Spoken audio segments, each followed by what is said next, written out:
saya seorang pendeta. Saya saat ini sudah mualaf. Wah, kaget mereka. Akhirnya saya 2 minggu harus tidur di taman. Tidur bareng. Pokoknya sama gelandangan-gelandangan. Nangis. Tiba-tiba saya keluar air mata. Wah, air mata saya meleleh sampai, ya Allah ya Rabb, Engkau sudah memilih aku ya Allah. Nabi Muhammad SAW itu tidak mudah. Cobaan, ujian itu datang silih berganti. Penyakit yang ditakuti oleh manusia. Penyakit apa? Kalau saya pengen bertanya kepada Anda, penyakit apa yang ditakuti sama manusia? Kanker. Nah, itu kanker. Dan Pak Salim mengidap itu. Ya. Allah. Saya menderita kanker paru-paru Allah. dengan stadium 3B. Kalau Bapak nggak pindah, Bapak paling tidak menurut pengalaman saya Bapak bisa bertahan hanya 6 bulan. Ya Allah. Bukan, memang luar biasa sakit. Saya selalu sakit begini Pak. Bismillahirrahmanirrahim. Ya ayyuhalladzina amanu udkhulu fis-silmi kaffah.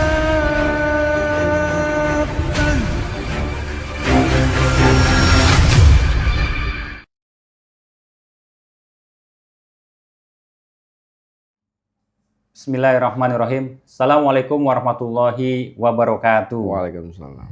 Alhamdulillah teman-teman sahabat Ngaji Cerdas. Ngaji Cerdas, sebuah ruang cerita, inspirasi, perjalanan hidayah. Hari ini kita kedatangan tamu yang insya Allah istimewa ya. Insya Allah juga penuh dengan nilai edukasi. Beliau dulunya seorang pendeta di Gereja Bethel Indonesia. Beliau bernama Pak Andreas Salomo. Alhamdulillah ketika sudah masuk Islam berganti nama jadi Pak Salim. Dan perjalanan beliau menemukan hidayah Islam, Masya Allah sangat menyentuh hati kita. Bagaimana kisahnya, bagaimana titik baliknya. Salah satunya adalah beliau pernah bermimpi di sebuah gurun padang pasir ya. Melihat bangunan berbentuk kotak hitam, kemudian diajak oleh 2 orang yang berpakaian putih begitu. Lalu kemudian setelah bermimpi beliau melakukan diskusi dengan pemuka-pemuka agama, termasuk senior-seniornya di gereja, juga diskusi dengan salah satu seorang ustadz. Bagaimana kisahnya? Kita langsung sapa saja beliau, Pak Salim atau dulunya Pak Andreas Salomo. Assalamualaikum Pak Salim. Waalaikumsalam warahmatullahi Gimana wabarakatuh. kabar Pak? Sehat? Baik, alhamdulillah. Selamat datang di Ngaji Cerdas ya Pak. Dengan yang sederhana ini, alhamdulillah walaupun tempat yang sederhana ini juga menjadi shelter mu'alaf juga Pak. Amin. Pembinaan, kemudian kajian-kajian Islam, kemudian kajian-kajian anak-anak. Alhamdulillah mudah-mudahan ini menjadi berkah ya Pak ya. Amin.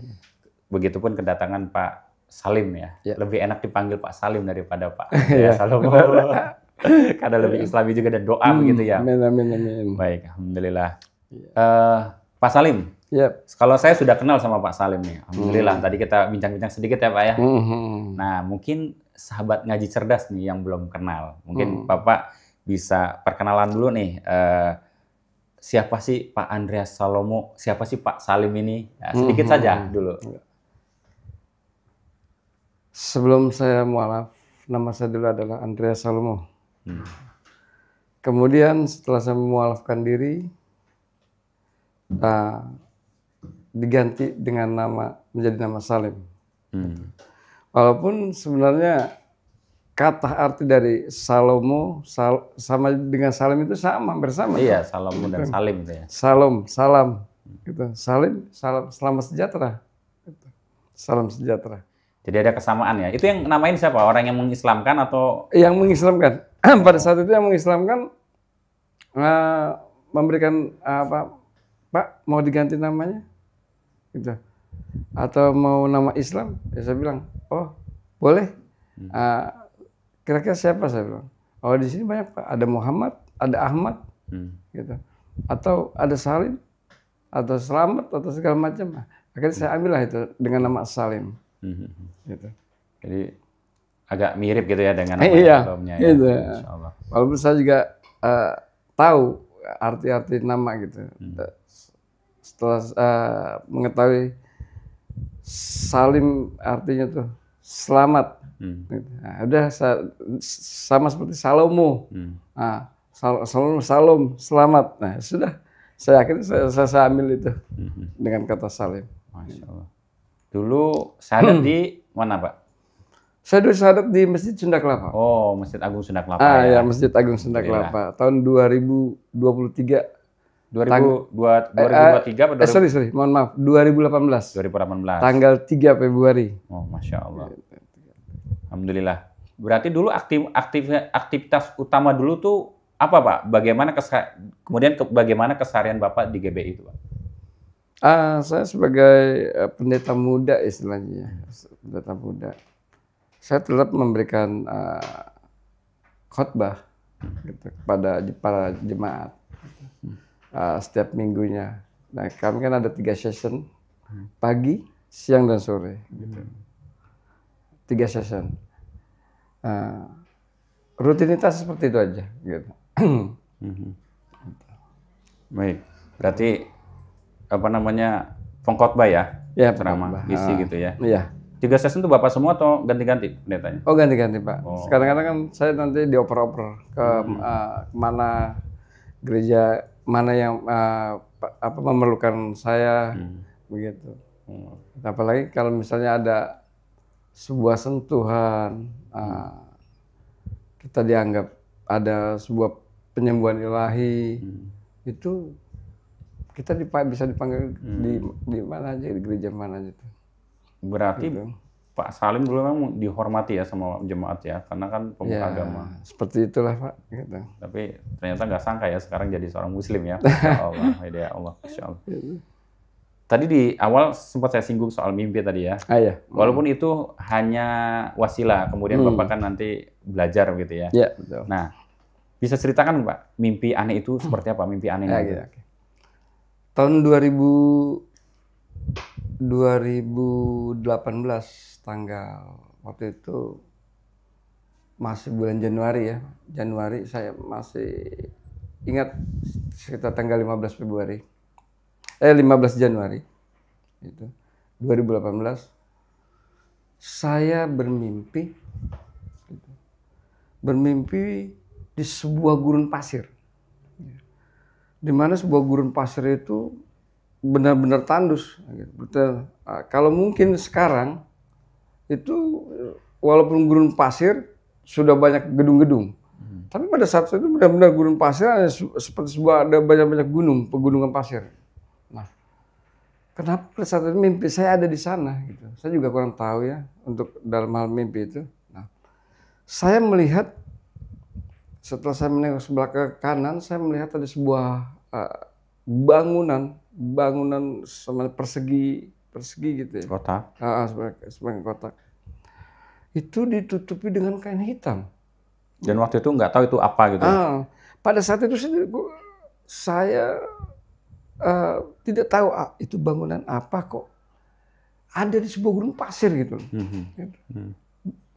Nah, pada saat saya sedang bingung, gitu, masih bertanya-tanya, saya kan orangnya selalu penuh pertanyaan, bangunan apa ini untuk apa, gunanya untuk fungsinya untuk apa. Nah, tiba-tiba di sebelah kiri saya muncul, gitu, seorang wanita, dan sebelah kanan saya muncul juga seorang pria. Gak jelas mukanya, pokoknya orang aja. Orang, gitu. Dan saya juga nggak kenal itu dia siapa. Tiba-tiba dia bilang, ayo, mari, ikut saya. Kita keliling Ka'bah. Nah, pada saat dia mengucapkan kata Ka'bah, muncul dan rasa kaget di benak ini, itu Ka'bah. Baru bisa menyebutkan kotak itu bahwa itu Ka'bah. Karena sebelumnya nggak tahu. Belum tahu. Gitu. Oh, itu Ka'bah. Nah, saya ingat gambar Ka'bah itu waktu kita masa pemilihan, waktu masih pemilu presiden. Ya dulu ada gambar Ka'bah kan. Partai tertentu ada 3 partai P3. Nah, P3 itu gambar Ka'bah. Dulu masih kalau 3 partai masih PP itu. Betul. Ya. Nah, seperti itulah kan. Oh, ini Ka'bah. Nah, saya nggak menolak, saya nggak merasa canggung. Setelah diajak, saya ikut saya. Diajak itu ikut. Diajak apa digandeng? Iya digandeng. Sama dua-duanya itu. Nggak ada rasa ragu, nggak ada rasa menolak. Saya ikut. Ayo kita keliling Ka'bah. Saya ikut. Saya melangkah. Nah, pada saat saya melakukan putaran pertama, Tawaf ya. tawaf ya, nah, tawaf pertama tuh, itu badan saya terasa capek, kaki saya gemeter, letih, pegal-pegal semuanya, nggak karuan lah. Di dalam mimpi itu. Rasa ngos-ngosan itu ada untuk pada saat tawaf itu. Nah, kemudian pada pas saat putaran kedua, bapak-bapak yang sebelah kanan bilang, ayo katakan labaik Allahumma labaik, gitu. Seperti itu.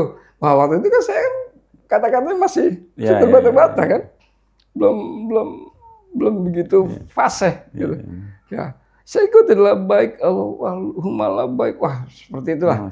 La syarikal hamda wa nikmatan. Wah, saya saking bingungnya itu untuk ucapnya jadi terbata-bata kan. Nah, pada saat putaran kedua itu langkah saya seperti terbang, melayang, terbang melayang. Pada saat itu juga badannya rasa enak sekali, hilang plong, enteng. Iya, enteng. Badan terasa enteng, ringan, itu seperti bayi baru lahir. Oh, Masya Allah. Iya, seperti baru lahir pada saat itu. Pokoknya merasa ringan aja. Ringan aja. Nah, ketika putaran ke-7 itu, setelah tawaf ke-7 itu saya terkaget bangun. Saya kaget. Ini saya mimpi, saya bilang. Tapi seperti nyata. Tapi kayak nyata gitu. Badan keringatan nggak, Pak? Nggak. Hanya agak-agak sedikit ini ya. Kayak semacam demam gitu, anget-anget gitu. Saya, wah kok mimpinya aneh, saya bilang. Baru kali ini selama hidup saya, sedangkan saya seorang pendeta, seorang sebagai seorang hamba Tuhan, kok mimpi seperti itu, gitu. Yang bukan selayaknya saya lakukan. Gitu. Setelah itu, saya lihat jam di HP. Jamnya waktu HP itu kan waktu saya belum punya Android 2018, saya masih punya BB kan, BlackBerry. Ya. Saya lihat, oh 2:30, gitu, 2:30. Akhirnya saya berdoa lah, saya mohon bimbingan Tuhan. Saya berdoa kembali, saya minta sama Tuhan. Tuhan, kiranya Tuhan, hamba ingin istirahat kembali.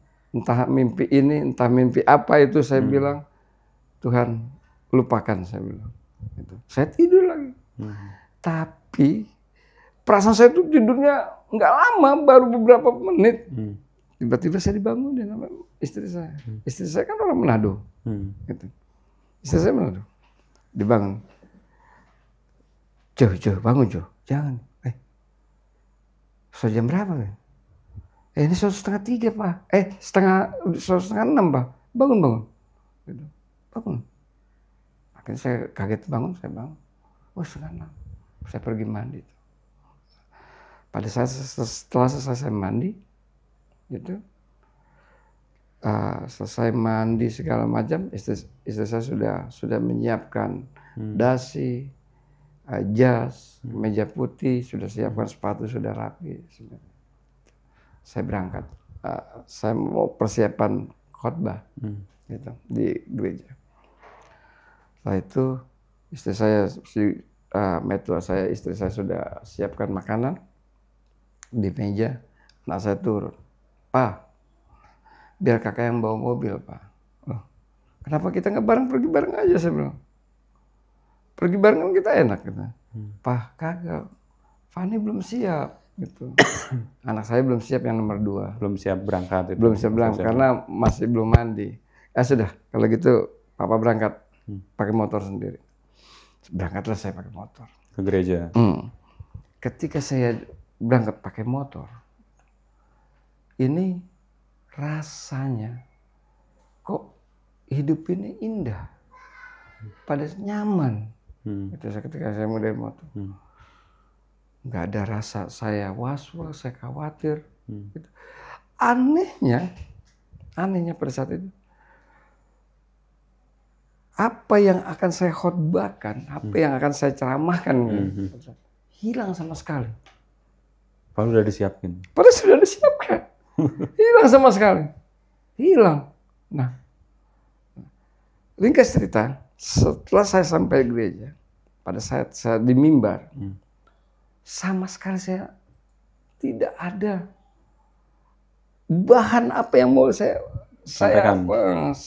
mau ungkapkan, saya mau jabarkan, saya mau siarkan kepada jemaat. Apa yang waktu itu Nah, ini sesuatu yang luar biasa. Ketika ada waktu itu sekitar 2 atau 3 menit ya, saya sempat terdiam di mimbar. Hanya pandangan saya hanya melihat ke para jemaat saja. Gitu. Apa yang saya mau ungkapkan saya nggak tahu. Gitu. Bahkan akhirnya kita kan ada MC kan. Gitu. MC saya sempat ngasih tanda dengan deheman, Nah, barulah saya. Nah, pada saat saya lagi sedang ibaratnya kekosongan pikiran untuk apa yang bakal saya bawakan, akhirnya saya ambil inisiatif. Saya berkata sama para jemaat,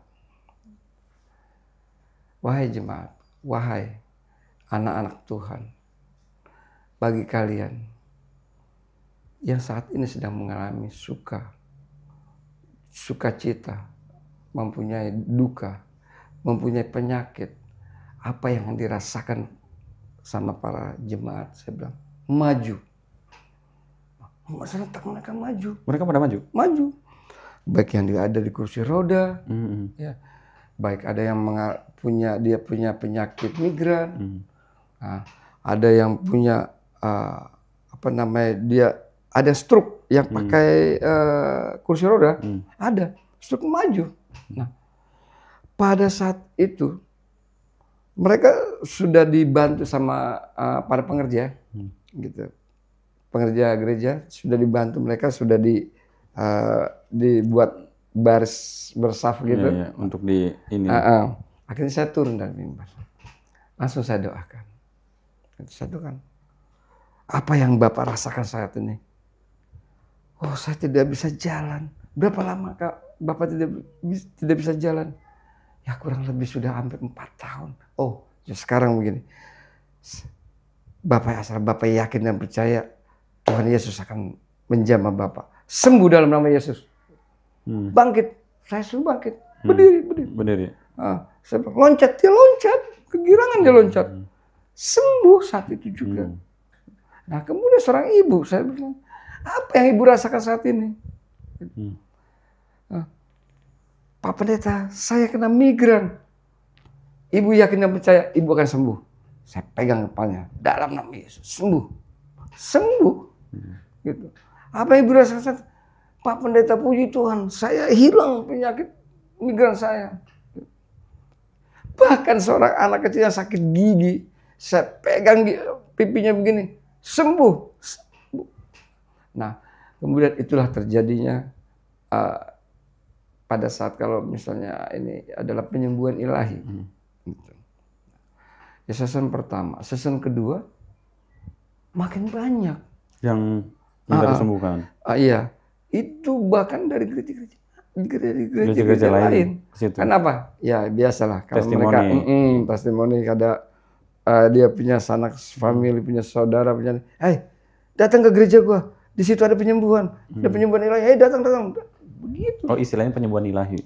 Penyembuhan ilahi namanya. Pasti itu. Kemudian sampai saya punya planning, saya pemikiran saya begini.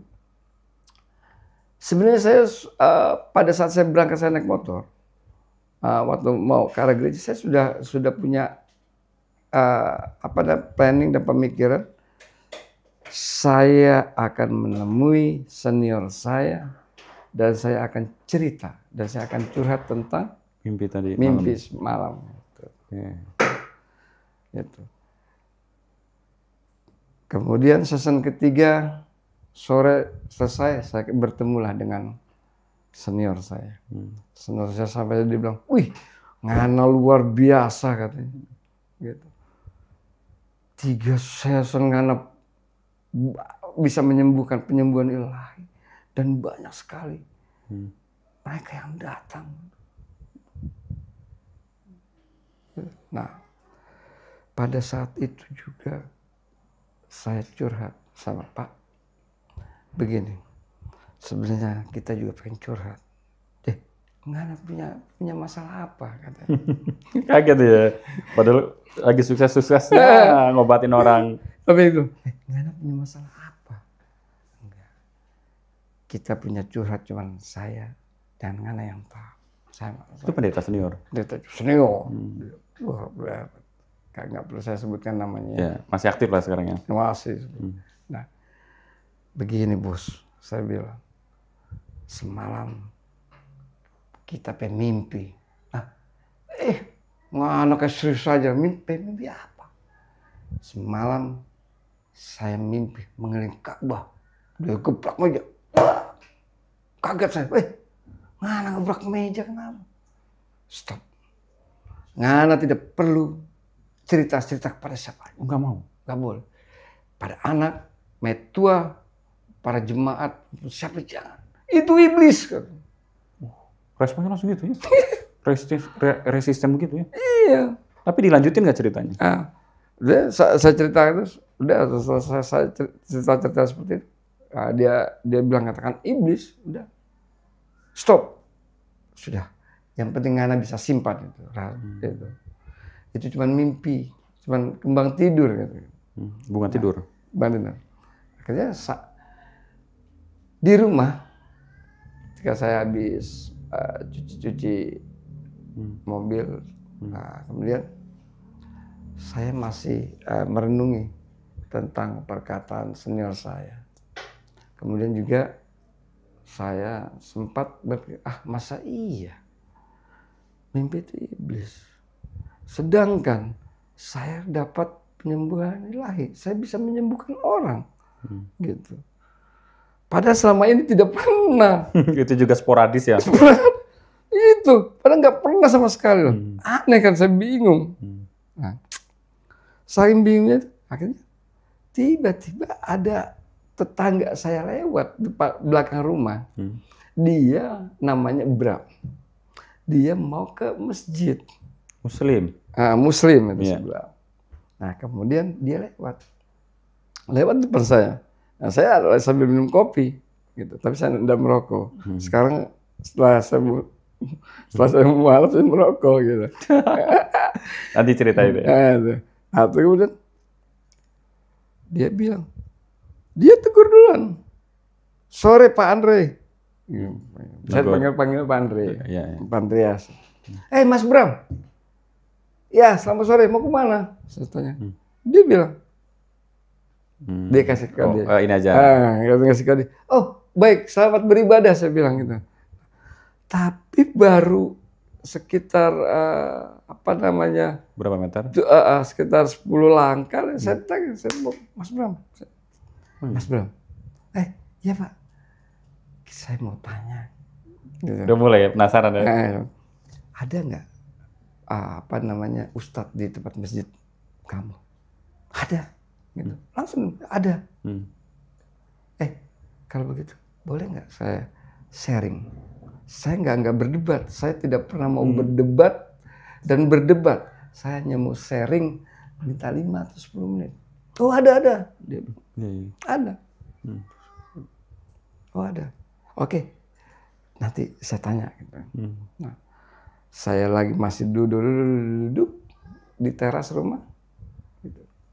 Terus kemudian datang. Dia bilang. Bram tadi. Nah, Pak Andre, ada. Mau ketemu sekarang. Oh, boleh. Gitu. Nah, saya izin loh dengan dengan istri, tapi saya sedikit bohong. Gimana itu? Iya, bohongnya bilang. Takut Saya nggak bilang boleh gini, ya? Bilang, Mah, saya ada pertemuan sama Pak RT di pos Sapam gitu. Itu saya diberitahu sama Mas Bram belakang. Oh ya sudah Jo, hati-hati, gitu, gitu. Jangan kemalaman, nanti Papa ngantuk. Ya sudah, saya berangkat. Nah, bukannya ke pos nemuin Pak Satpam, menemui Pak RT. Akhirnya saya pergi menemui Pak Ustadz. Gitu. Nah, ringkas saya ketemu. Saya bilang, Assalamualaikum Pak Ustadz. Waalaikumsalam Pak. Nah, ayo Pak, saya perkenalkan diri. Nama saya Andreas Salomo. Saya seorang Kristiani Pak, dan saya seorang pendeta juga. Pak boleh saya bertanya Pak? Oh iya Pak, ada yang bisa saya bantu? Oh begini Pak, sebenarnya saya nggak lama Pak, saya juga nggak mau mengganggu aktivitas Bapak. Gitu. Pak, saya mau bertanya aja. Semalam saya bermimpi Pak. Oh mimpi apa Pak? Dia agak terasa tanda tanya. Ya, wah gitu. Apa namanya? Terkejut ya? Mimpi apa Pak kira-kira? Saya semalam mimpi mengenai Ka'bah. Kaget. Oke. Subhanallah. Ucap gitu dia ya? bilang. Dia ucap itu, saya masih ingat. Gitu. Pak, itu bagus. Bapak akan mendapat suatu hidayah. Dia bilang. Nah, baru mengucap kata seperti itu, azan Isya datang. Gitu. Aduh, kepotong. Nah, sudah karena saya tidak mau mengganggu aktivitas beliau, akhirnya saya pamit. Pak, kalau begitu terima kasih banyak Pak, saya bilang. Terima kasih banyak. Oke, selamat Bapak menjalankan ibadah. Oke, sama-sama Bapak. Assalamualaikum. Waalaikumsalam. Dia jawab gitu kan. Nah, akhirnya si Bram sempat mengatakan sama Bram, nggak usah. Terima kasih banyak. Bram, saya mau tanya, ada nggak tingkatannya lebih tinggi dari Pak Ustadz ini? Oh ada. Saya punya kenalan Pak Kiai. Gitu. Kita bisa ngobrol-ngobrol, Bram. Kalau malam ini bisa Pak, malam ini. Kira-kira di mana? Jauh? Ya lumayan. Di Parung, Ciseeng sana. Wih, dari Jakarta? Enggak, memang saya tinggal di Telaga. Oh iya. Saya tinggal di Telaga Galo. Nah, udah gitu, sekitar pukul 7:30 berangkatlah saya. Saya bilang loh, Bram, mau naik mobil atau naik motor enaknya Bram? Naik motor aja Pak, karena kalau naik mobil jalannya agak rusak. Oh, masa dari Pasar Parung kan, jalannya gelombang-gelombang. Gitu. Oke lah kalau gitu, naik motor lah saya. Ini sampailah saya ke rumah Pak Ustadz itu. Nah, ini yang luar biasa nih yang bikin saya benar-benar terkagum. Dia bilang, ketika si Bram ketok pintu, dia ketok, Assalamualaikum. Nah, tiba-tiba langsung dia Waalaikumsalam warahmatullahi wabarakatuh. Inilah dia tamu yang saya tunggu-tunggu. Gitu ngomong? Ah iya, itulah. Si kiainya itu? Pak Kiai. Masya Allah. Nah, terus, ayo silakan masuk. Nah, ketika Pak Kiai masuk duluan, nah, saya tegur si Bram, saya colek, Bram, kamu ada telepon dulu? Enggak. Nah, di situ yang saya bikin. Merinding saya. Nah, sepertinya itu dia seperti dapat wangsit entah apa ya ibaratnya itu. Kalau menurut Islam itu seperti apa? Wangsit atau suatu apa namanya? Petunjuk. Gitu. Atau seperti apa itu? Saya juga kurang begitu paham ya. Gitu. Nah, ketika kita dipersilakan masuk, nah kemudian waktu saat itu sofanya ya seperti itu, tapi letter L dia, letter L panjang itu. Pak Kiai ada di sebelah sana, kemudian saya dan Bram. Akhirnya saya perkenalkan diri, nama saya, posisi saya sebagai apa, saya perkenalkan diri. Nah, terus dengan wibawa Pak Kiai bilang, adakah yang bisa saya bantu, Pak Andre? Oh, saya butuh bantuan Anda, tapi tidak lama. Saya hanya butuh 5 atau 10 menit. Karena saya tidak mau mengganggu aktivitas Pak Kiai. Saya bilang gitu. Oh nggak apa-apa Pak. Walaupun sebenarnya jujur Pak, saya mau menemui salah satu donatur saya di Bogor gitu. Tapi karena ada sesuatu yang mengganjal hati saya, dibilang begitu, yang mengganjal hati saya tunda. Saya ini tamu saya, Bapak, yang tamu istimewa saya, dibilang begitu. Udah. Oh gitu Pak ya. Nah, akhirnya saya berbincang-bincang. Kemudian barulah saya buka omongan saya. Begini Pak, semalam saya bermimpi, mimpi saya ada di sebuah gurun pasir, kemudian saya melihat sebuah bangunan kotak, kemudian ada seorang wanita sebelah kiri saya, sebelah kanan laki-laki memakai baju putih-putih semua, saya bilang begitu. Nah, saya ceritakan itu semua kejadian seperti saya katakan. Tahu apa yang terjadi? Dia berkata, sambil dia bangkit, sempat bangkit dulu, dia bangkit berdiri, dia sodorkan tangan. Dia sambil bilang, dia mengucapkan salam dia, terus dia berkata, saya masih ingat kata, Subhanallah walhamdulillah wala ilaha illallah wallahu akbar. Diciumin tangan saya, tarik tangan saya, cium. Kemudian saya dipeluk, jidat saya dicium. Saya bingung. Saya mau tarik bingung, saya mau tolak saya diciumin. Saya berpikir, ya, dia punya kumis dia. Kalau cewek nggak apa-apa kan ibu seperti itu. Nah, kemudian dia bilang, Pak, 1 dibanding 100 orang, 1000 orang, bahkan 1 juta orang, belum tentu bisa bermimpi seperti Bapak. 1 juta umat ingin sekali bermimpi. Bapak itu pilihan. Itu Bapak mendapat hidayah. Terus dia sambil menepuk saya, Bapak sudah haji. Saya tolak itu semua. Saya bilang, Pak Kiai, mohon maaf. Kalau itu adalah suatu hidayah, saya terima. Tapi kalau Bapak mengatakan saya sudah haji, saya tolak. Kenapa saya tolak? Begini Pak Kiai. Pertama, saya non-Muslim. Kedua, saya seorang pendeta. Ketiga, saya tidak pernah melakukan administratif untuk melaksanakan pergi umroh atau haji. Saya bilang. Dan keempat, saya itu hanya sebuah mimpi menurut saya, Pak. Ya realistis lah mungkin. Mungkin apa saya potongnya? Mungkin untuk membesarkan hati Pak Salim. Tapi apa jawaban dari Pak Kiai?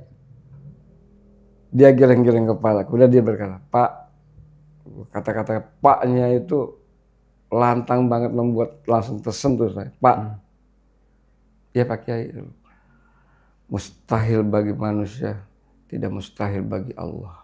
Nah itu benar. Langsung saya luluh. Kenapa? Karena perkataan itu juga saya bawa pada saat saya di mimbar dulu. Saya bilang, wahai para jemaat, gitu, yakinlah akan Tuhan. Gitu. Yakinlah akan pemberian Tuhan. Gitu. Kalau kalian dalam suatu masalah besar, berpatoklah, berpeganganlah pada Tuhan. Karena pertolongan Tuhan tidak akan pernah terlambat. Kalau kalian merasa ragu, saya bilang, karena kalau orang Islam bilang tadi kun fayakun atau kun apa fayakun. Gitu. Kalau Tuhan sudah berkehendak, tidak akan bisa menolak manusia. Gitu. Mustahil bagi manusia, tidak mustahil bagi Allah. Nah, itulah yang membuat saya kata-kata itu. Sampai saya sempat nyender begini. Sempat nyender.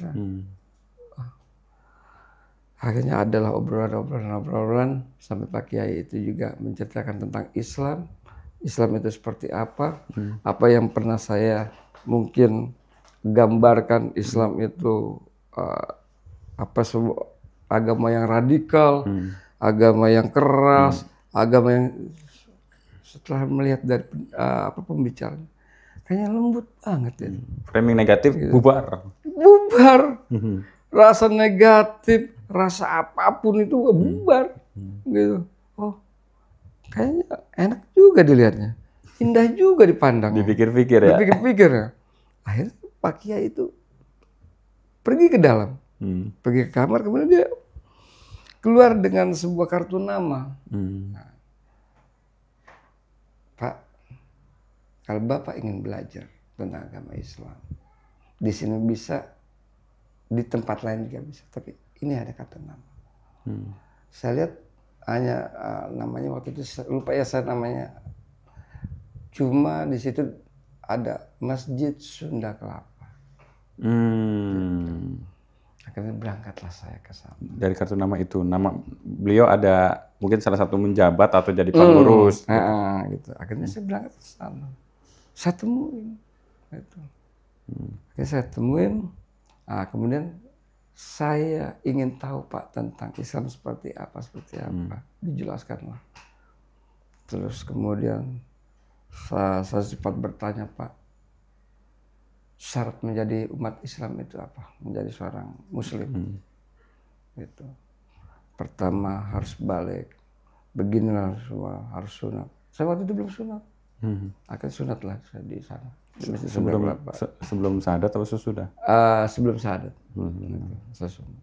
Akhirnya selesai itu semua, belajar beberapa kurang lebih 1 bulanan saya seharusnya harus masih cuma saya langsung sepakat ini saya tidak ragukan lagi, saya ingin dimualafkan. Gitu. Bapak yakin saya mau? Ya, saya sudah mantap, saya bilang. Akhirnya dia mengajukan juga nama-nama ini. Akhirnya saya buat juga surat pernyataan. Surat pernyataan saya buat. Surat pernyataan di atas materai saya buat bahwa saya adalah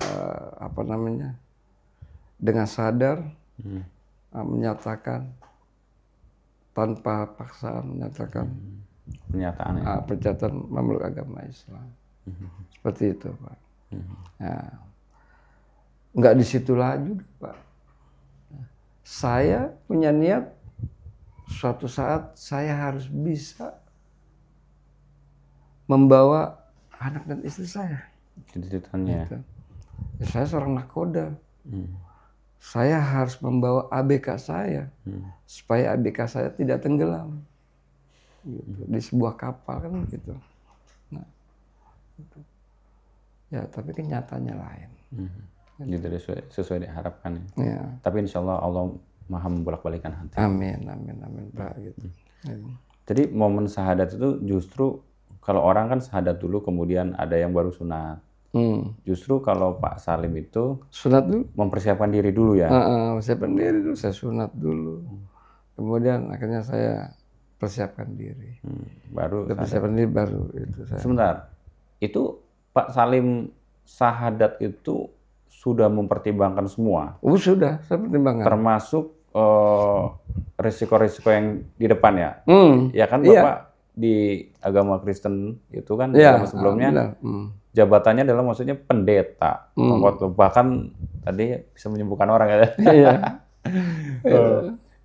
Kemudian keluarga gitu kan. Ini kan paling berat adalah keluarga. Ini gimana respon mereka itu Pak? Maksudnya respon keluarga, lingkungan, kemudian jabatan-jabatan tadi mungkin kan dapat privilege ya, dapat itu. Memang benar.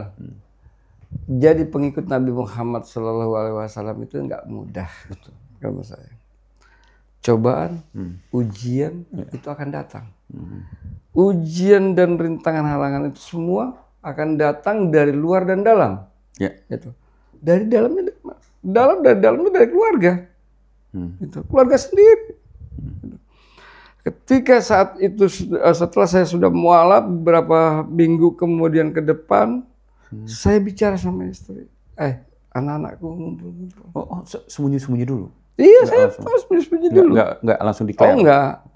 Saya sembunyi-sembunyi dulu. Sembunyi dulu. Tapi masih praktek? Enggak. Saya langsung keluar saat itu. Dari gereja? Saya nggak dicariin itu? Gini. Saya alasan dengan istri saya bahwa saya ada tugas di luar. Gitu. Sebenarnya saya ingin mempersiapkan diri agar bisa menarik Mereka. Heeh. Dan bagaimana caranya saya bisa melek mereka? Ternyata memang sulit. Kenapa sulit? Karena sebuah kepercayaan, sebuah apa namanya? Kalau sudah melekat di hati, itu sulit untuk dilupakan. Gitu. Sulit untuk, makanya istri dan ketiga anak saya itu udah nggak bisa. Karena apa? Dia benar-benar yakin. Ainul yakinnya kuat sekali, tinggi. Gitu. Ya karena mereka tidak diberikan hidayah. Gitu, Hidayah, taufik dan hidayahnya belum dapat. Belum dapat. Walaupun kita paksakan. Dan akhirnya saya juga sempat menyerah ketika saya, Mah, terus terang. Saya saat ini sudah mualaf. Wah, kaget mereka. Sekeluarga tuh. Sekeluarga kaget. Saya keluarkan sertifikat saya. Setelah dilihat bahkan sobek-sobek awalnya. Iya, sobek-sobek. Bahkan saya bikin duplikat. Minta duplikatnya. Sempat disobek-sobek. Kenapa? Gak terima. Gak terima. Gitu. Gak terima mereka. Gak terima. Bahkan akhirnya saya harus diusir. Diusir. Anak-anak? Ya anak-anak mau berkata apa? Ikut mamanya. Iya. Berapa anak, Pak? 3. Paling besar waktu itu? Waktu itu sudah yang paling besar kan lahir tahun 97. Oh, 97. Kurangin aja deh saya lupa. 28, 29. Saat ini ya. Saat ini 28 tahun. Itu 97, 99, 2001. Gitu. Nah. Sampai di mana tadi saya lupa ya?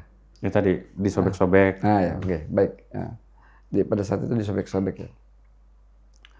Surat mualaf disobek-sobek. Tapi saya nggak pantang menyerah. Bahkan saya diusir dari rumah. Saya harus tinggalkan. Nah, saya ingat akan kejadian ini. Begini, kenapa saya ingat? Ketika Rasulullah Muhammad Rasulullah alaihi wasallam, waktu perang, saya pernah membaca Alkisahnya, perang Badar. Perang Badar. Dia itu perlu apa? Perlu perwira, perlu prajurit, pasukan tempur untuk di depan dan di belakang persiapan.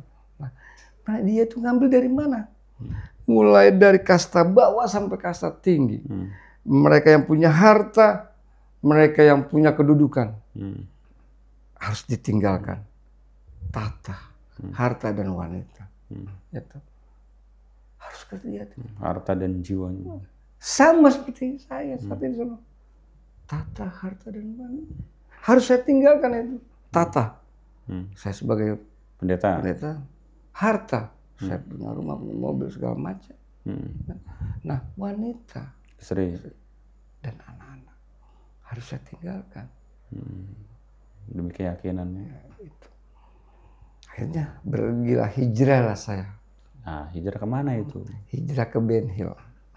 Ke siapa itu? Nah, waktu itu sebenarnya begini. Saya ingin ke ke seorang kerabat dekat, ya seorang kerabat. Tapi pada saat itu saya lupa lupa alamatnya. Gitu. Nah, saya bingung kemana saya harus mencari kan. Sampai-sampai akhirnya saya 2 minggu harus tidur di taman. Allah Akbar. Gitu. Tidur di taman. Taman Ben Hill itu? Iya, taman. Namanya Taman Ciragil. Saya harus tidur di sana. Tahu berapa yang saya bawa uang waktu itu? Berapa, Pak? 50.000. 2018. 2018 50.000 saya punya. Berapa lama saya? Berapa lama tuh, Pak? 2 minggu baru bisa habis. Bisa ya? Itu kuasa Tuhan, kuasa Allah. Kenapa saya katakan itu? Ketika pagi saya mau sarapan perut lapar, saya beli gorengan 2 biji. Oh, diirit-irit ya, Mas? Kenyang. Dikenyangkan itu, Pak? Iya. Nah, siang pengen makan nasi, saya beli nasi putih daun sebungkus. Saya beli gorengan 2. Ya Allah. Minum, nggak takut saya. Kadang-kadang ada Air keran. saya minum, kadang-kadang saya minta sama warteg. Sehat-sehat aja ya. Nah, itu saya sambil menghafal, sambil Bacaan-bacaan ini. bacaan-bacaan apa tata cara sholat dan wudhu. Masya Allah. Nah, itu saya hafalin sambil saya tidur. Saya waktu itu spring bed saya tuh tanah dan Subhanallah. karpet. Tahu spanduk tuh? Bukan spanduk ya. ya. Saya sabet ada di spanduk siapa dan saya ambil untuk tiduran itu. Saya sama-sama pemulung. Tidur bareng. Pokoknya sama gelandangan-gelandangan. Tidur di taman. Nah, pagi-pagi kita harus bangunkan apa? Iya, kan udah Kalau suasananya udah beda. Bukan. Selain suasana beda, takut ditangkap Satpol PP. Allah, apalagi gelandangan itu. Iya, takut ditangkap Satpol PP. Saya berpikir begitu. Nah, waktu itu saya sudah hafal baca sholat. Alhamdulillah. Nah, alhamdulillah. Ketika itu hampir kedua minggu ya, 14 hari. Saya belajar sholat. Pertama yang saya lakukan adalah sholat duha. Masya Allah. Sholat duha. Tapi sholat wajib dijalanin kan? Hah? Sholat wajib dijalanin belum? Belum. Oh belum? Belum. Saya belum pernah melakukan sholat. Iya, karena yang bimbing juga belum ada. Satu yang bimbing belum. Dan saya masih mau menghafal. Kalau saya belum hafal, saya tidak akan melakukan sholat. Baik sujud, baik ruku, baik tahiyat, semua saya harus hafal. Tapi itu kan sebenarnya sama Pak, beda niat aja. Itu informasi nyari sendiri atau ada yang ngasih tahu bahwa saya beli apa namanya dikasih pinjam buku kan, pemulung-pemulung kan banyak tuh kadang-kadang buku ya, nemu lah. Saya baca, oh ini tata cara sholat duha, sholat tengah malam apa namanya, tahajud segala macam. Nah, saya adakan sholat pagi untuk memohon. Jam 7 pagi saya cari masjid. Gitu. Dapatlah saya masjid nggak jauh dari taman itu. Masjidnya di atas. Yeah. Saya lari ke atas. Nah, setelah wudhu, saya ngerti pelan-pelan saya ngambil wudhu. Kemudian habis itu saya langsung ke atas, saya sholat.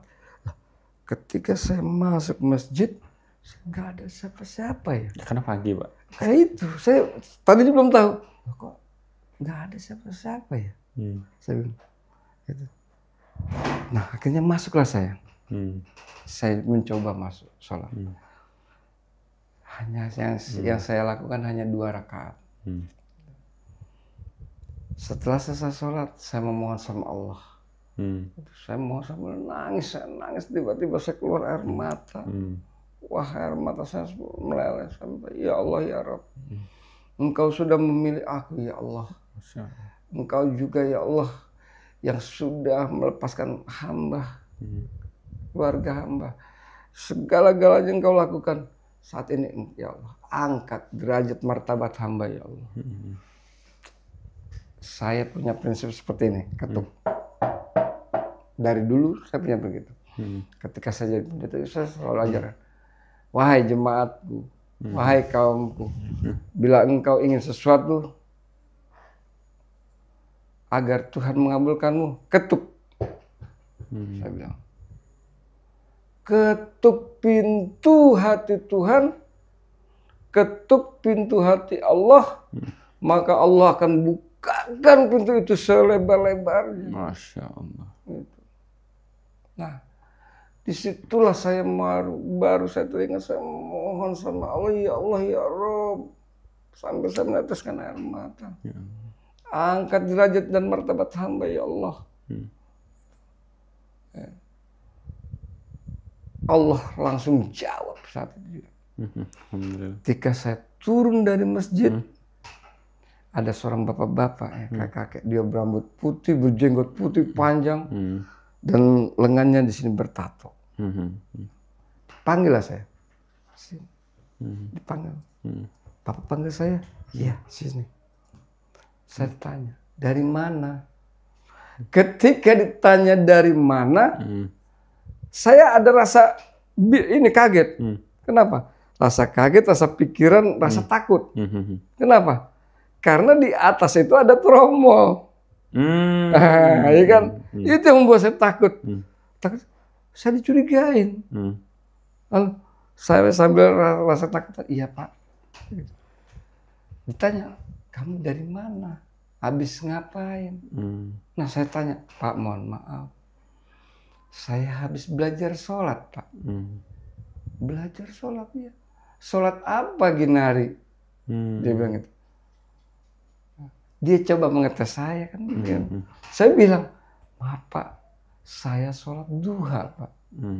Oh sholat duha, berapa rakaat yang kamu kerjakan? 2 Pak. Oh 2. Kalau bisa, dia bilang, dia sambil ditunjuk, kalau bisa kamu tambah. Tambah 2, 4.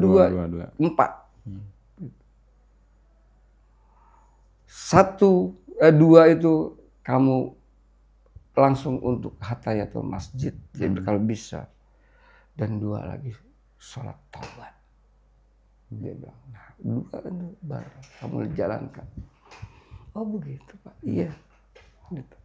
Nah mohon maaf Pak, saya baru belajar. Saya bilang.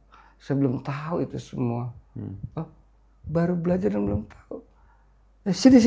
Tiba-tiba dia kasih, saya suruh duduk. Duduk samping dia. Duduk samping dia. Memang kamu tinggal di mana? Dia tanya. Terus saya bilang, mohon maaf Pak, saya tinggal nggak jauh dari sini, saya bilang. Gitu. Saya tinggal di lantai 1 Pak, saya bilang. Itu apartemen lantai 1. Abuyan. Iya. Maksudnya saya bilang saya tidur di taman. Ah, taman mana? Taman Ciragil. Lah, itu dekat rumah saya. Kata dia bilang Masya gitu. Allah. Kamu tinggal sama siapa? Di taman kamu, saya sendiri. Oh, saya ceritakan. Akhirnya saya bercerita. Ceritalah saya. Dari kejadian demi kejadian saya cerita, kemudian sampai dia bilang, Masya Allah, itu bukan hakmu. Hakmu tidak tidur di sini. Ayo sekarang ikut ke rumah saya. Ikutlah, saya ngikutin dari belakang. Ikut di rumah dia. Ketika saya ikut ke rumah dia, saya langsung mau kopi, mau teh, mau apa. Alhamdulillah. Saya bilang, sebenarnya perut itu keroncongan. Gak enak ya. Dan saya juga ketika waktu itu ya, pada saat saya makan nasi sama gorengan,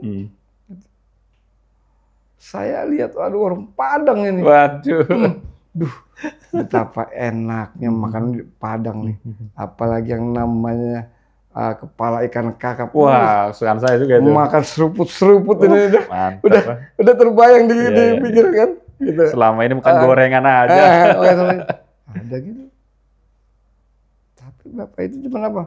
Keluarin nasi uduk. Gitu. Nasi, tapi enggak apa-apa. Ini nasi uduk anak saya beli, makan deh. Ya, alhamdulillah. Makan soal. Nah, saya makan. Nah, kemudian dia bilang, dia perintah, enak banget dia perintahin saya. Sekarang kamu pergi keluar kemana aja terserah kamu, cari. Cari apa Pak? Cari kontrakan. Alhamdulillah. Cari kamu buat tempat tidur. Oh begitu. Oke, baik saya cari. Jadi saya udah ngomong cek-cek aja tuh. Lama-lama dia nih, oke, saya cari. Jangan lama-lama waktunya. Sebelum zuhur. Gitu. Oke, baik Pak. Tasmu taruh sini. Nanti kamu lari lagi. Saya sambil bercanda deh. Saya taruh, saya cari, saya pergi. Dapatlah saya kontrakan itu. Kontrakan. Kos waktu itu. Kamarnya sebesar ini. Ada AC-nya. Saya tanya, berapa Bu harganya? 800.000 satu bulan. Duh, 800.000 saya bilang, ini mahal.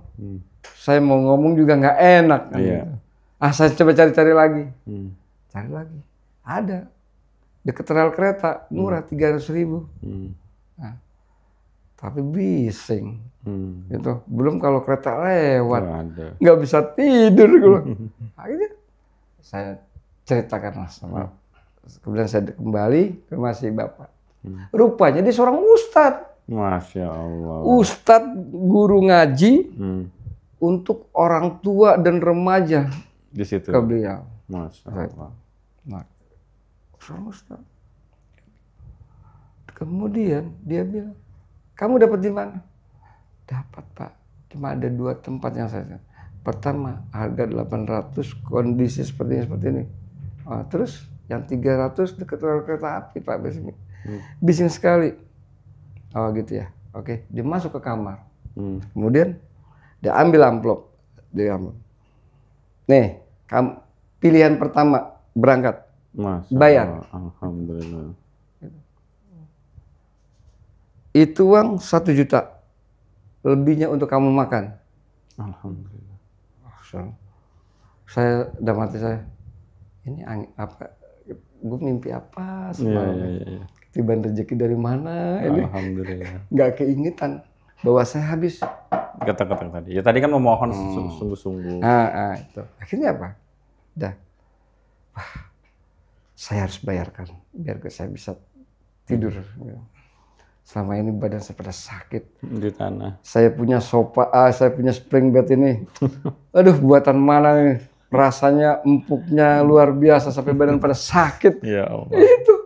Itu akhirnya setelah saya bayar lebih 200.000 untuk makan.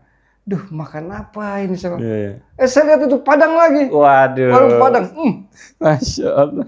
Ini warung Padang gua. Saya lihat itu kepala kakap kayak udah lagi begini. Manggil-manggil loh. Udah mangap itu kepala kakap. Ini kepala kakap. Siap makan puasa. Alhamdulillah. Ya Allah, terima kasih atas rezeki yang kau berikan kepada hamba-Mu ini, ya Allah. Saya baru ingat, tadi gue minta karena gue menangis. Berarti gue harus sungguh-sungguh. Nah itu. Jadi kalau kita minta sungguh-sungguh sama Allah Subhanahu wa Ta'ala, itu akan dijawab langsung sama Allah. Gitu. Kenapa? Permintaan itu ada yang langsung, ada yang instan maksudnya, ada yang melalui tahap, ada juga yang terlambat. Ada yang nanti di akhirat nanti. Nah, gitu. Rupanya yang instan ini, yang cepat ini, itu gimana kesungguhan kita dalam berdoa ya? Itu dalam berdoa. Itu. Yang agak telat-telat begini, ya doa kita nggak sungguh-sungguh, masih dicampur aduk sama iblis. Gitu. Mungkin ada yang terbaik Allah akan tentukan. Seperti itu sebenarnya. Itu. Nah, akhirnya, udahlah.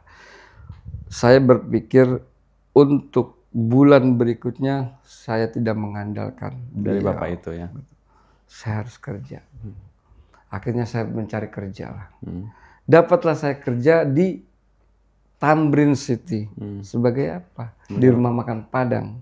Sebagai tukang cuci perabotan. Dishwasher. Ya, ya steward. Iya. Nah, kalau di bahasa hotelnya tuh di hotelnya steward. Kalau bahasa anak-anak warung makan dishwasher. Oh, dishwasher ya. Benar-benar. Nah, dengan gaji berapa? 1 hari 50.000. Sudah makan? Makan bebas. Oh, ya alhamdulillah. Makan bebas. Nah, 50.000. Nah, pada saat bulan kedua saya stop itu rumah yang 800.000. Ganti. Saya ngontrak di pinggir. Yang tadi 300.000 tadi. 300.000. Gimana dengan kebisingannya? Waduh, awalnya ikut goyang juga kita. Itu lah. Iya. Orang kita di bantalan rel kereta sebelahnya kok. Belakang kita nengok ke belakang. Udah kereta. Komuteran kan berapa menit? 15 menit, 20 menit sekali kan? Iya. Itu komuteran. Itu jurusan mana? Jurusan Tanah Abang, Rangkas Bitung. Rangkas Bitung ya. Tanah Abang, Parung Panjang. Lewat situ. Ya udah. Kita kalau apalagi saya di apartemen lantai 2. Masya Allah. Itu kan pas kereta lewat udah goyang-goyang. Belum kita tidurnya tuh begitu. Aduh, astagfirullahaladzim. Ya itulah. Akhirnya Tapi dinikmatin aja ya akhirnya. itu sampai sekiranya memang benar bahwa jadi pengikut Nabi Muhammad Shallallahu Alaihi Wasallam itu tidak mudah. Cobaan ujian itu datang silih berganti, itu. Baik ekonomi, bahkan saat ini penyakit yang saya alami. Nah ya itu. Itu luar biasa sekali. Gitu. Kenapa? Saya diuji sama Allah itu. Bertahankah? Gitu. Dengan ujian itu. Sanggupkah? Penyakit yang ditakuti oleh manusia. Penyakit apa kalau apa namanya? Saya pengen bertanya kepada Anda, penyakit apa yang ditakuti sama manusia kira-kira? Kanker ya. Nah itu. Kanker. Dan Pak Salim mengidap itu. Ya. Allah. Saya menderita kanker paru-paru Allah Akbar. dengan stadium 3B. La ilaha illallah. Setelah di biopsi. Saya di biopsi di rumah sakit Tarakan. Gitu. Pada saat itu rasa sakit yang luar biasa. Seperti ditusuk. Kalau Anda pernah dicubit sama orang tua, bagaimana cubitannya itu sakit, itu bisa kali 10 sampai 20 kali lipat rasa sakitnya. Allah Akbar. Ditusuk sampai ke belakang, itu luar biasa. Sampai waktu itu saya ikut pengajian. Saya pengajian namanya untuk pengajian Iqra itu. Namanya saya lupa ya. Sebenarnya saya pendirinya termasuk saya.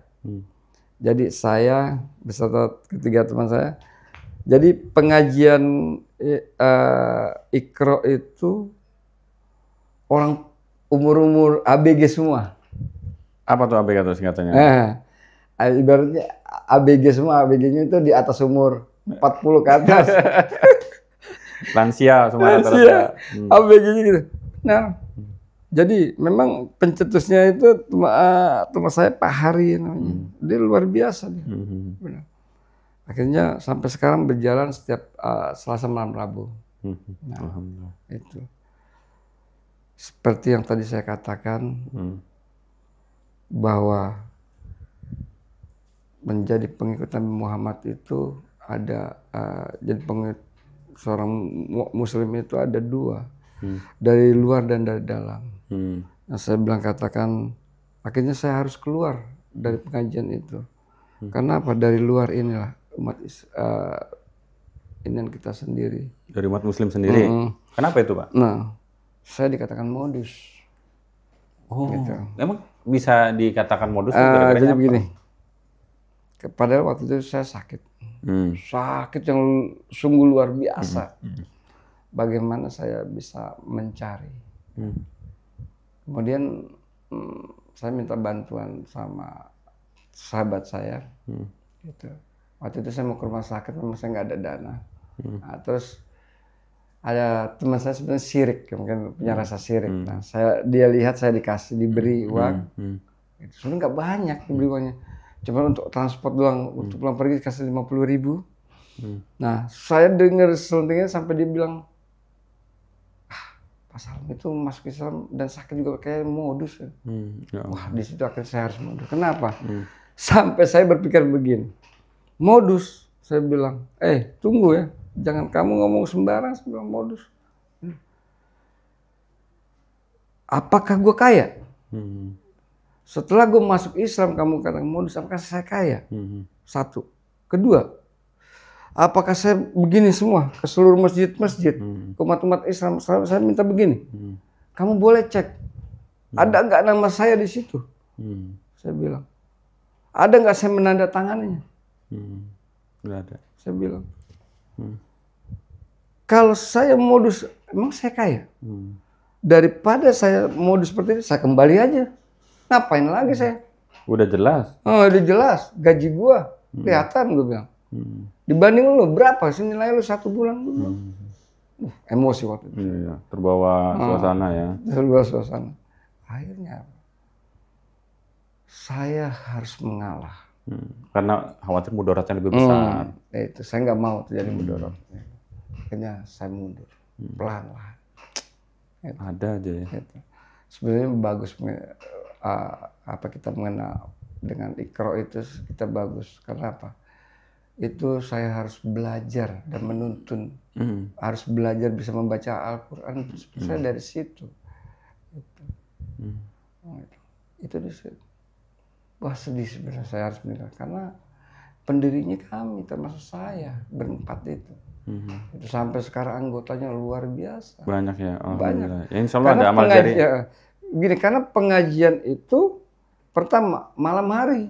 Iya, karena orang sudah pulang aktivitas. Sudah dari aktivitas mereka pulang, dari yang jualan minta pulang segala macam. Semangat itu loh, semangat belajarnya itu loh luar biasa. Teman-teman luar biasa juga banyak. Dan hebatnya juga itu teman saya itu selalu dapat kebarokan dari Allah. Kenapa dapat kebarokan dari Allah? Dia seorang pengusaha, dia penjual penjual pulsa, tapi dia bisa berbagi. Benar. Dia bisa berbagi. Bahkan dia saat ini istrinya selalu menyediakan makanan, nasi, lauk pauk, buah segala macam, gorengan untuk para pengajian. Masya Allah, berkah itu. Barakallah. Benar-benar luar biasa keberkahan yang Allah berikan untuk keluarga mereka. Berarti di komunitas Iqra tadi Bapak sudah keluar jadi pengurus. Tapi insya Allah ada amal jariah di sana Pak. Insya Allah. Ya namanya Marjan. Apa? Marjan. Marjan? Apa tuh singkatan? Lupa saya juga ya. Karena pasti singkatannya. Ada majelis majelis jalanan gitu. Karena memang di pinggir jalan, ngajinya? di trotoar. Malam di trotoar. Dan ada guru ngaji masih muda juga saya sebaya Anda. Hebat luar biasa dia. Dia pengucapannya juga dia fase segala macam. Wah luar biasa. Alhamdulillah. Namun dia juga bekas anak pesantren juga. Iya. Walaupun dia sambil nge-grab sambil Iya. Ilmunya ya bermanfaat Pak. Itulah. Ya banyak lah semacam ada guru ngaji akhirnya juga keluar segala macam itu. Dan ini yang lebih luar biasa lagi ketika waktu saya sakit kanker. Waktu itu saya kemo ketiga. Saya habis lagi mau menjalani kemo ketiga, anak saya yang perempuan datang. Datang, dia bilang, Papa benar sakit kanker. Iya, Nak. Oh nemuin Pak. Nemuin saya. Ke Ben Hill. Ke rumah sakit Darmais. Saya lagi tadi kan ditarakan sekarang ke. Waktu itu saya dianjurkan, mohon maaf, saya ini lagi dari Tarakan itu. Waktu itu hanya setelah habis dibiopsi bahwa kanker Bapak sudah berstadium 3B. Gitu. Dan mohon maaf, Bapak harus pindah. Bapak harus dirujuk. Ada dua Pak rujukan. Rumah Sakit Persahabatan dengan Darmais. Dia bilang, loh saya maunya di sini aja dokter. Nggak bisa. Pak, mohon maaf.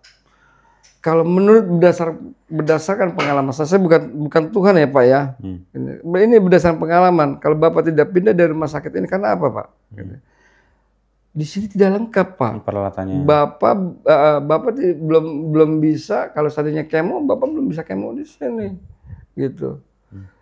Pak, Bapak harus pindah. Kenapa? Kalau Bapak nggak pindah, Bapak paling tidak menurut pengalaman saya bisa bertahan hanya 6 bulan. Ya Allah. Bukan memang luar biasa sakit. Saya selalu sakit. Begini Pak, sakit loh. Skala sakit Bapak itu dari 1 sampai 0, dari 0 sampai 10 berapa? 9. Ya 89 saya bilang. Oh ya Allah, sakit banget itu. Wah, sakit benar luar biasa. Udah, akhirnya apa?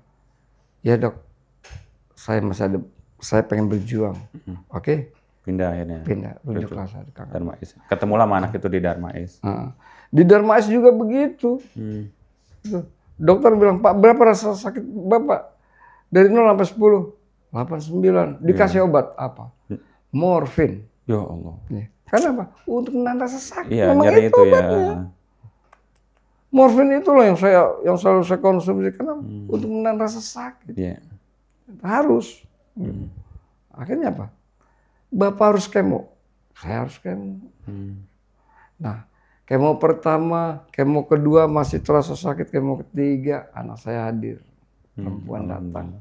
Yang nomor berapa itu, Pak? Nomor 2. Wah, cantik anaknya. Alhamdulillah. Nah, cantik, udah kayak Indo lah gitu, cakep. Pak, hidungnya mancung. Terus, Papa benar sakit? Iya, sakit. Saya tunjukkan biopsi saya yang saya Iya, kirimkan. iya. Nanti boleh tampilkan nanti. Boleh nggak nanti ditampilkan? Masih saya bawa nggak ya? Kayak sebentar. Nggak, nanti kan Bapak udah kirim di WA. Oh, boleh. Itu aja, foto aja. Itu biopsi tahun 2023. Iya. Kemudian Ada yang terbaru? ada ya. Ya, nanti fotokan aja ntar biar. Hasil dari CT scan tapi. Iya, Bukan boleh. biopsi, CT Iya, scan. siap. Nanti kita tampilkan ya, Pak. Kemudian anak saya bilang, benar Pak, Papa pindah berobat ya. Kemana? Papa mau saya bawa ke Singapura. Masya Allah. Oh mau nak? Iya Pak. Saya Fani sudah berunding. Berunding sama siapa? Ya saya Fani berunding sama gereja. Oh mohon maaf nak. Papa sudah ada BPJS. Ya Allah. Kenapa? Kenapa? Saya menolak. Mereka tidak mau kehilangan gembalanya.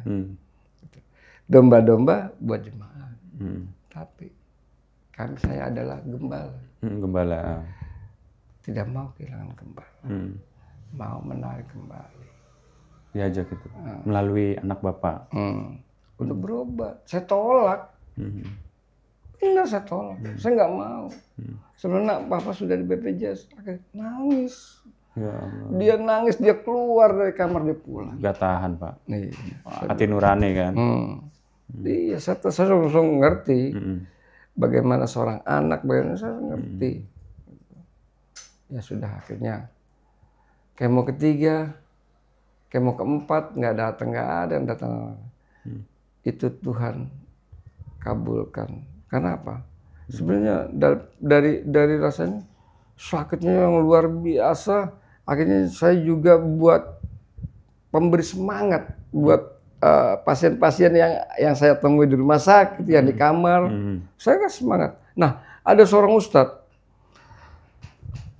Itu dia menderita kanker dari paru, lari menjalar ke usus, kemudian lari ke jantung. Ya Allah. Nah, akhirnya Allah panggil. Kemo kedua saya ketemu dia. Nah, pada saat kemo kelima kembali ketemu lagi. Bahkan namanya Arif ya, Ustadz Arif. Dia seorang ustadz karena dia sebagai guru ngaji. Nah, ketika saya masuk kamar, baru datang ke kamar perawatan, dia ngucapkan salam. Assalamualaikum Pak Salim. Saya kata siapa? Mas Arif. Wah, dia gembira. Dia cium tangan sama saya. Tangan saya dicium. Pak, gimana kabarnya? Alhamdulillah ya. Saya sudah lama pengen ketemu Bapak. Oh ya, kabar Pak gimana? Aduh Pak, saya nggak tahan. Loh, nggak tahan bagaimana? Pak, saya nggak kuat. Tolong doakan saya Pak. Saya bingung. Doain apa? Saya nggak bisa bahasa Arab. Saya nggak bisa ngedoain apa. Cuman apa saya? Saya bacain Al-Fatihah aja ya. Atas nama kamu. Oh ya nggak apa-apa Pak. Itu. Terima kasih. Saya belai belakangnya, udah lari ke belakang. Sudah lari ke belakang. Saya usap-usap, saya bisikan, saya doakan. Atas nama dia. Khususan Ruhi Jasati. Atas nama dia Al-Fatihah saya bacakan Al-Fatihah. 3 kali saya doakan, saya Al-Fatihah kan. Terus saya tanya, gimana Mas Arif? Alhamdulillah Pak enak kan. Oke, Mas Arif istirahat tidur, bisa tidur. Saya tidur. Istrinya senyum-senyum, makasih Pak. Terus kemudian mertuanya juga, mohon maaf saya agak sedikit senut-senut pakai saya giniin. Ya Allah. Enggak apa-apa. Kalau ini masih senut-senut saya. Ya Allah. Nah, Kemudian saya taruh di bangsal saya kan, tempat tidur saya taruh tas segala macam. Selang 2 jam kemudian dia panggil saya lagi, Pak Salim, saya mau pamit. Ya Allah. Saya sudah nggak kuat, Pak Salim. Mas Arif harus kuat, saya bilang. Ingat, saya stadium 3B. Saya anak, istri, tidak ada yang menjaga. Keluarga saya pun tidak ada yang menjaga. Mas Arif enak, istri jaga, orang tua jaga, saya tidak. Tapi saya punya kekuatan.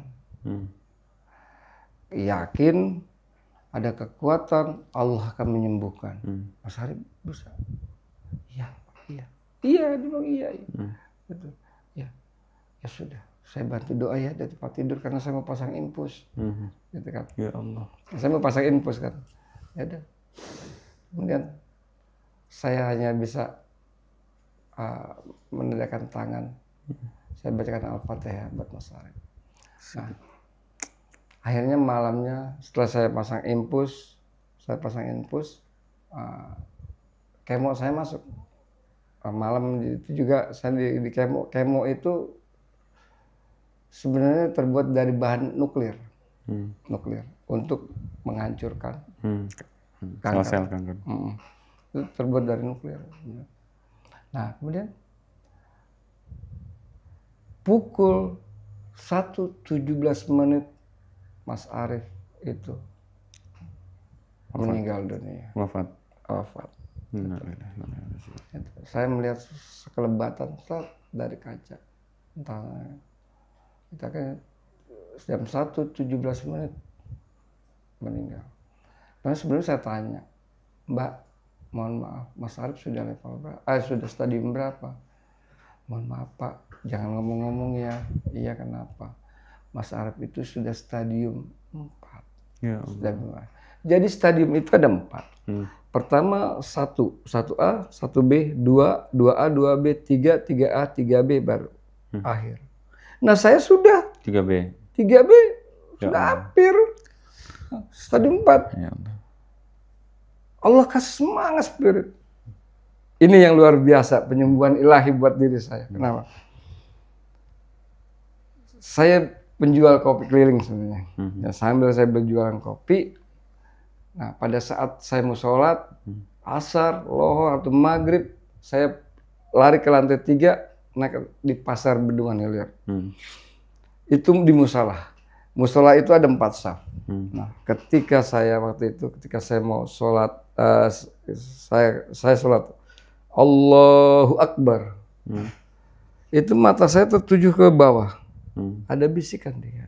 Padahal itu masih rasa sakit. Rasa sakit banget. Saat ini saya lagi sundut-sundut ini. Terus dia ada bisikan, lihat tempat sujud dan rukumu.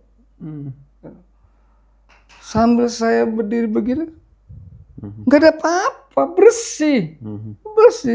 Nah, ketika saya baca tahiyat terakhir, saya mengucapkan salam, assalamualaikum. Saya lihat, kaget saya. Apa yang saya lihat? Ini karpet sepanjang ada 4 saf ya, sekitar 3 meter lebih, sepanjang 4 saf itu. Itu banyak kotoran. Kotoran apa? Benang-benang pada berserakan. Karena musola, keluar dari musola itu sepanjang terowongan pasar itu tukang jahit semua. Begitu. Jadi mereka habis menjahit, mereka melakukan sholat di situ, jatuh, nggak ada yang bersihin. Rupanya saya disuruh bersihin itu. Tahu apa yang terjadi? Saya bilang, saya comotin satu-satu. Bismillahirrahmanirrahim. Ya Allah, aku angkat penyakit kankerku. Aku angkat penyakitku ya Allah. Bismillahirrahmanirrahim. Ya Allah, aku angkat. Sepanjang 4 saf itu saya bersihkan semua. Setiap saya mau sholat atau saya habis sholat. Saya datang duluan, sebelum saya bersihkan. Atau saya datang terlambat, saya bersihkan setelah habis bubar-bubar. Saya nggak khawatir di situ ada trauma mau hilang, mau dikatakan saya bilang ada CCTV.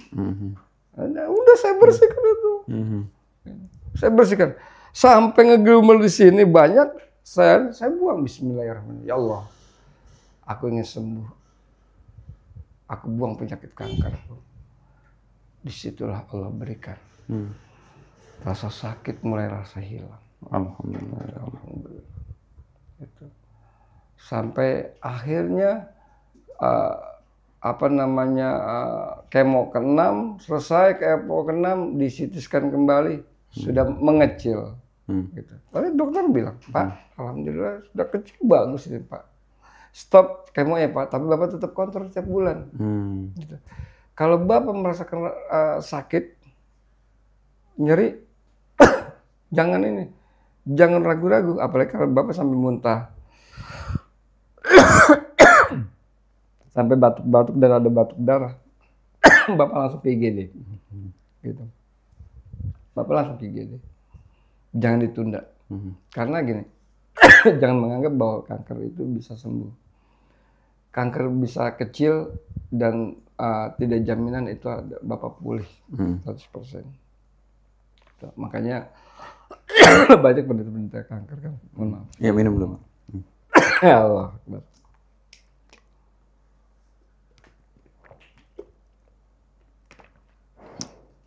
Banyak penderita kanker yang takut gitu. Mereka berobat ke sana, ke luar negeri. Kemudian di Indonesia pun bisa. Dan yang penting adalah sugesti. Sugesti. Minta sampai yang di atas. Ya. Seperti yang katakan. Ya. Keyakinan Bapak berdoa itu. Masya Allah. Wah, panjang ceritanya Pak ya. Belum tadi ketemu dengan saya belum tanya lagi tuh soal Ustadz yang jenggotnya putih guru ngaji itu gimana, terus kemudian pihak gereja ada usaha lagi apa tidak mengajaknya ya. Oh iya. Insya Allah. Karena saya melihat kondisi Bapak sudah menurun nih kesehatannya ya. Jadi kita nanti mungkin lanjut di sesi berikutnya ya. Oke, baik, saya Pak. tidak mau memaksakan kondisi. Saya sudah melihat kondisinya. Jadi Masya Allah ya sahabat ngaji cerdas. Ya. Saya terharu nih, Insya Allah. Dari keyakinan beliau, yang paling saya ambil hikmahnya Pak dari Pak Salim adalah doa. Ya. Betapa dahsyatnya kekuatan doa Pak. Benar. Saya dulu juga diberikan nasihat oleh Ustadz saya bahwa berdoa senjata kamu. Iya. Tidak dikabulkan di dunia, dikabulkan di akhirat. Iya, betul. Dijelaskan pula oleh Pak Salim tadi, ada yang instan, ada yang prosesnya lama, dan insya Allah ada juga yang insya Allah semuanya dikabulkan. Sahabat ngaji cerdas, sebenarnya saya ingin mengulik dan lebih panjang lagi mendengarkan kisah Pak Salim, Pak. Lagi-lagi saya melihat kondisi, bahkan pada saat ini Pak Salim sudah merasakan senut-senut ya. Ya, dada sebelah sini ya, karena saya juga betul bawa obat juga. Ya, alhamdulillah bawa obat. Dan besok jadwal ke Dharma Isba ya? Dharma Isba lagi, saya kebetulan. Besok untuk menemui dokter saraf. Dokter saraf ya, jam 10 ya? Jam 10 pagi. Ya, insya Allah mudah-mudahan dilancarkan ya Pak ya. Amin, amin. Sahabat ngaji cerdas, saya ingin menginfokan pada sahabat ngaji cerdas semuanya bahwa Pak Salim saat ini hidup sebatang kara sendiri ya Pak? Ya. Sendiri, kemudian untuk sehari-hari beliau berjualan kopi ya Pak? Iya, dengan kopi. Jadi kalau sahabat ngaji cerdas yang ingin ketemu Pak Salim langsung, ketemu aja di taman apa tadi Pak? Saya ada di PAM. PAM apa? PAM Jaya. PAM Jaya, di sekitar situ PAM Jaya Benhil ya? Pejompongan. Pejompongan. Jadi ada di sekitar PAM Pejompongan. Nanti jualannya dari pagi sampai sore asar ya. Di situ. Kemudian sahabat ngaji cerdas juga jika ada yang ingin meringankan beban daripada Pak Salim ya, barangkali ini peluang amal soleh pada sahabat ngaji cerdas sila semuanya, nanti bisa hubungi di ngaji cerdas, ada nomor handphone di bawah, kemudian kita bisa komunikasi di sana ya, bisa ketemu langsung dengan Pak Salim. Atau mungkin ada jauh saya bisa titipkan langsung ya, nanti saya kirimkan nomor rekening Pak Salim langsung ya Pak. Jadi beliau benar-benar sendirian, terputus ya Pak dengan keluarga, tidak ada komunikasi sama sekali. Terputus dengan anak. Setiap saya ganti nomor, saya kontak, siapa nih? Ini papa, diblokir. Langsung sama ya Allah. Diblokir kan mereka. Jadi cerita kenapa Pak Salim bisa bertemu dengan tim ngaji cerdas. Jadi ada ada seorang namanya sahabat. Pak Ada. Pak Ada, iya. Pak Ada lagi jalan-jalan ke taman. Kemudian ketemu dengan Pak Salim. Iya, saya juga sedang sebenarnya pada saat itu memang saya sedang merasakan sakit juga nyeri, jadi saya berusaha rileks, Iya, berusaha santai. tapi kelihatan nggak? Memang juga pada saat itu ya saya sedang berpikir juga, ya Allah, kemana saya harus mencari? Kemana ini saja? Iya. Pada saat itu juga saya berdoa ya. berarti sambil berdoa. Iya. Tapi kan ingat, kita berdoa itu di mana saja. Iya betul. Bukan kita harus berdoa di rumah atau di masjid atau di musola. Di mana saja. Itu di mana saja. Tapi ingat, berdoa bisa dengan berkata-kata. Harus dengan berkata-kata karena diucapkan. Karena Allah itu juga ingin mendengar suara kita, gitu. Ingin mendengar. Seperti yang saya bilang tadi, ketuk. Itulah. Dan paling afdol ketika selesai sholat. Tapi itu. kalau memang kondisinya di saat tidak memungkinkan, doa saat itu. Iya. Jadi lanjut yang ketika kenapa Pak Salim bisa kita bertemu dengan Pak Salim. Jadi Pak Ada itu ngubungin kami, Pak. Oh begitu, Pak. Ngubungin kami, ada nggak mualaf center ini, gitu ya. Kemudian saya komunikasi, ya sudah, saya minta nomornya, beliau dan sebagainya. Ya akhirnya kita bertemu ya Pak, atas kehendak Allah, biiznillah. Jadi sekali lagi sahabat Ngaji Cerdas, saya mengajak ini adalah amal soleh buat para sahabat Ngaji Cerdas sekalian dimanapun berada, bahwa Pak Salim sekarang rutin kemo ya Pak di saat ini kemo sudah selesai. Maksudnya masih tahap cek terus gitu ya? Kontrol. Mau diadakan, dokter paru mau minta supaya saya untuk sinar. Sinar ya? Sinar itu 30 hari non-stop, tidak boleh terputus. Iya, terus ya? Terus, misalkan tiap hari harus datang. kalau 25 hari ternyata putus, ngulang lagi? Iya, begitu. Bayangkan beliau seorang diri, dan beliau juga harus mencukupi biaya hidupnya sendiri. Bayar kontrakan, makan dan minum gitu ya. Iya. Dan ya mudah-mudahan ini ada kemudahan yang Allah berikan ya Pak ya. Amin ya Allah. Kita serahkan kepada Allah Subhanahu wa taala. Dan Pak, saya mengucapkan banyak terima kasih atas sharingnya. Amin. Banyak pelajaran yang saya ambil, Pak. Yes. Yang paling besar adalah doa, Pak. Amin. Itu. Karena sebenarnya Allah itu kalau kita diberikan ujian, diberikan masalah dan sebagainya, sebenarnya Allah kangen dengan doa kita. Benar ya Pak ya? Yeah. Allah kangen dengan air mata kita. Jangan-jangan selama ini kita jauh. Allah kangen. Gitu ya. Itulah saya pesan sama pemirsa Ngaji Cerdas. Minta dengan sungguh-sungguh sama Allah, bila perlu teteskan air mata. Karena Allah itu sangat sayang sama kita. Betul. Kenapa? Seperti halayaknya seorang anak dengan orang tua. Betul. Seorang anak meminta kalau sudah menangis, toh orang tua tidak akan tega. Itu aja. Betul. Ya, sungguh-sungguh. Dan jangan minta selain kepada Allah. Wah, jangan. Bisa murka. Dosa besar. Itu yang Allah benci. Nah, bayangin. Beliau 8 tahun berarti udah masuk Islam ya. Dengan segala perjalanannya, lika-likunya, dan sekarang belum menemukan kebahagiaan sewaktu masih sebelum jadi seorang muslim ya. Insya Allah mudah-mudahan Allah. Sebenarnya sih ada. Tapi mungkin beda ini ya. Sebenarnya ada, tapi masih saya pertimbangkan kenapa? Satu adalah faktor ekonomi. Iya, dan harus siap gitu. Belum siap. Tidak mau membawa kesengsaraan kepada orang lain, begitu ya. Iya itu. Kan karena tanggung jawabnya besar. Benar. Nah, insya Allah mudah-mudahan Allah pertemukan lagi Pak dengan kebahagiaan yang lain. Dan mudah-mudahan Allah selalu permudah semua urusan Bapak. Amin ya Allah. Pak Salim, dan jangan lupa doakan kami juga nih Pak. Amin. Iya. Kalau Bapak ini kan Masya Allah luar biasa ini. Doakan Insya Allah kami saya akan Pak, bantu doa juga. Untuk terus istiqomah dalam dakwah. Buat pemirsa Ngaji Cerdas, Insya Allah saya akan bantu doa juga. Ya, Insya Allah. Barakallah. Ya, Alhamdulillah Pak. Jadi sahabat Ngaji Cerdas, nanti saya akan cantumkan nomor handphone di bawah untuk siapapun yang mau beramal soleh, meringankan Pak Salim, atau ingin bertemu Pak Salim ngobrol-ngobrol ya Pak ya. Boleh. Di taman itu seger Pak ya, banyak pepohonan. Ya. Itu seperti Pak Ada dengan saya, itu sudah Allah pertemukan. Ya inilah jalanku. Iya, itu asilah biiznillah Pak. Qadarullah. Amin. Alhamdulillah. Semuanya atas kehendak Allah Pak. Iya. Atas kehendak Allah Insya Allah. Pak Salim, Ya. mungkin Pak Salim istirahat. Ya, siap. Besok harus berangkat pagi-pagi. Baik. Dan perjalanan dari Cibinong ke Jakarta, ke Ya. Jakarta Barat lumayan juga karena Jakarta macet, Pusat. Pak. Jakarta Pusat. Iya. Macet juga itu. Nanti jalan bareng sama pekerja kan. Wih, saya bilang tadi kan, ini kereta kayak pepesan. Tadi saya dapat fotonya.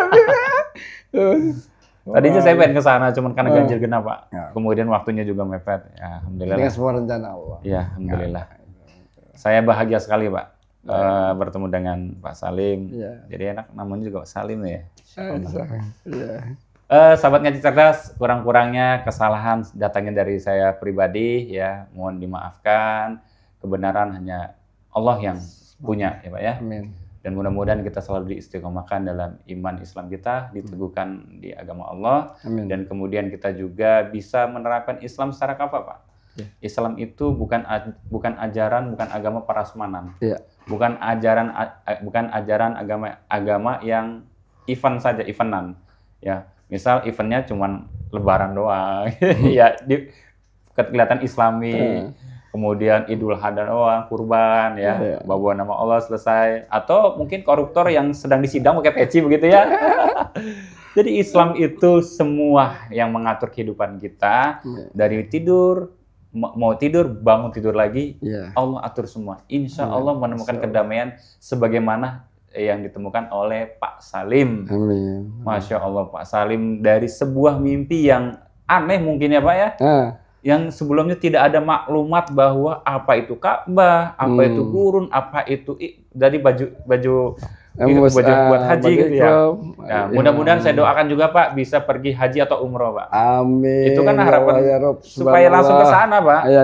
Nanti kalau Allah berkenan Pak Salim diberikan kesempatan oleh Allah ke sana, doakan saya di Multazam maupun di Raudhah Pak ya. Insya Allah. Mudah-mudahan bagi Allah kan tadi, bagi Allah tidak ada yang tidak mungkin. Pak Salim sendiri tidak bilang, mustahil bagi Allah. Kun fayakun. Ya, alhamdulillah. Jadi teman Pak Salim selama ini tadi sebelum beliau ke sini saya telepon sama beliau. Alhamdulillah baca Al-Qur'an terjemahannya Pak ya. Jadi hiburan beliau baca Al-Qur'an terjemahan di situ banyak. Makanya tadi ada cerita tentang perang Badar apa dan luar biasa. Masya Allah. Ya, istirahat Pak. Ya, silakan diminum terima kasih. Ya, Barakah. alhamdulillah.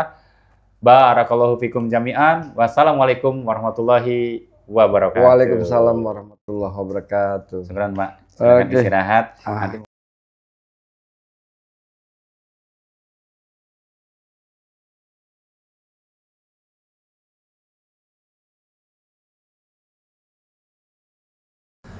Bismillahirrahmanirrahim. Assalamualaikum warahmatullahi wabarakatuh. Ya, kembali lagi ya teman-teman sekalian yang dirahmati oleh Allah Subhanahu wa taala. Bersama dengan saya Hendriko Santoso selaku narasumber di Ngaji Cerdas, mencerdaskan umat. Nah, teman-teman di sini ada produk bagus nih. Namanya Sultan Parfum. Parfum para perindu surga. Nah, di sini ada 4 macam produk nih. Yang pertama, parfum dengan aroma Raudhah. Parfum dengan aroma Hajar Aswad, parfum dengan aroma kasturi, dan yang keempat adalah parfum aroma 2000 bunga. Nah, kalau teman-teman sekalian sedang umroh, lalu pulang ke tanah air dan rindu dengan suasana di Masjidil Haram maupun di Masjidil Nabawi atau di Mekah dan Madinah, teman-teman bisa beli nih Sultan Parfum dengan aroma-aroma yang menyesuaikan dengan suasana di Mekah ataupun Madinah. Nah, selain teman-teman beli parfum ini, nanti teman-teman dapat bonus gratisannya juga. Apa aja sih teman-teman gratisannya? Nih, yang pertama nanti teman-teman dapat kitab atau buku saku zikir pagi dan petang sesuai dengan sunnah. Nah, yang kedua, teman-teman nanti dapat gratis tasbih nih. Wah, lucu banget ya, imut nih. Bisa dibawa kemana-mana.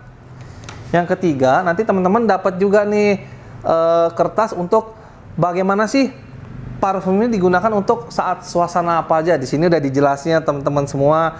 Nah, jadi teman-teman jangan lupa nih dibeli, informasinya ada di sini nih. Nah, dengan teman-teman membeli produk parfum Sultan ini, teman-teman sama saja dengan membantu operasional dakwahnya channel YouTube Ngaji Cerdas. Nah, luar biasa kan? Dengan harga berapa teman-teman sekalian? Cukup dengan 90 ribuan saja, teman-teman sudah bisa dapatkan ini semua nih. Masya Allah ya. Ini semua nih, semua teman-teman bisa dapatkan hanya dengan 90 ribuan rupiah. Teman-teman juga sudah termasuk membantu operasional dakwah, support channel YouTube Ngaji Cerdas. Nah, luar biasa kan? Nah, jadi tunggu apa lagi teman-teman ya? Segera hubungi di sini nih, di link yang tertera di bawah ini ya.